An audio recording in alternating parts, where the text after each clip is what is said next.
Welcome back.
Alexei Tukyanov, Notes and Sketches from the Frozen North.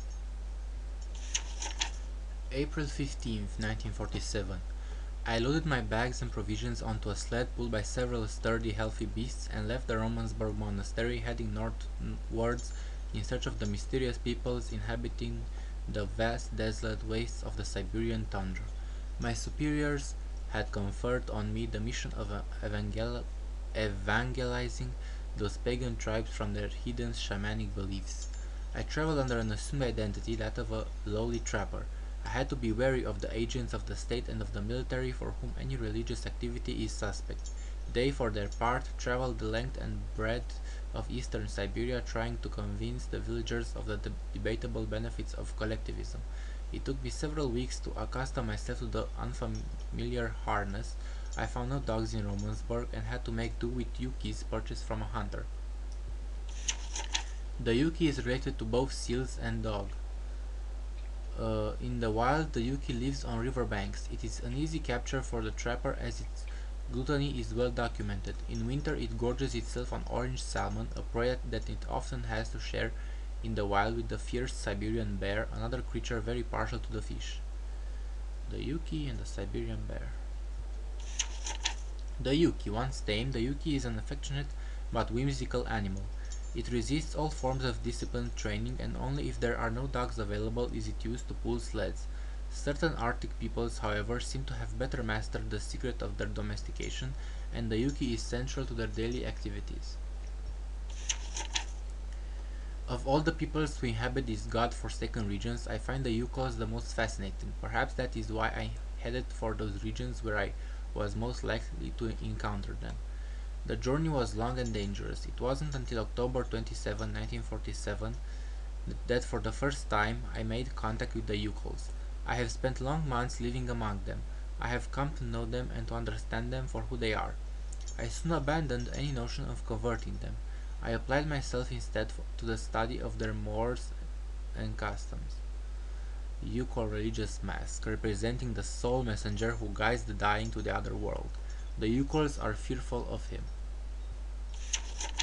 So little is known about the Yukols, less than is known of any inhabitant of the frozen north.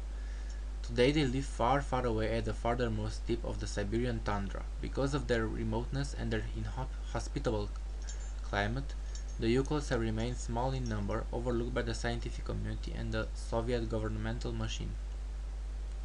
The only documents available before my departure were several drawings, notes, and photographs taken 100 years ago by a Russian explorer, Marie Budrinov. It is to her we owe what little is of the Yukol people and its culture. The Yukols hark back to the last ice age. Curiously, traces of their presence have been found in Western Europe, more precisely in the heart of the French Alps, in the prehistoric caves of Varadillen. This suggests that, over the centuries, they undertook a long migration towards the extreme north of the globe. The sacred harfang. This bird is often inseparable from the Yukol shaman. It seems to be considered in turns as his friend, representative, and even as his incarnation. Lemmings congregate on the open plains of Siberia. They feed on grains and small fruit that they store in their holes to face the scarcity of the winter months ahead. Lemmings dig deep tunnels in the ice to escape their predators. The hunters they most fear are harfangs, who seem to find lemmings something of a delicacy. On several occasions during my journey, I encountered traces of Yukol society far to the west of the areas we know today. Along forest trails, I discovered small piles of carefully piled stones, altars on which Yukol hunters made ritual offerings to one of their pagan gods. We now know the reason for the Yukol's long migration. Their domestic economy was, it seems, directly linked to the mammoth. They used the mammoth for both transport and as beasts of burden for meat, skin, fat, and ivory. It is beyond doubt that we are dealing with a genuine case of symbiosis between man and animal. Mammoths were forced north by changing climatic conditions, and the Yukols followed. Some prehistoric cave drawings identified as being of Yukol origin have led the scientific community to conjecture that at one time the Yukols realized the incredible achievement of domesticating mammoths.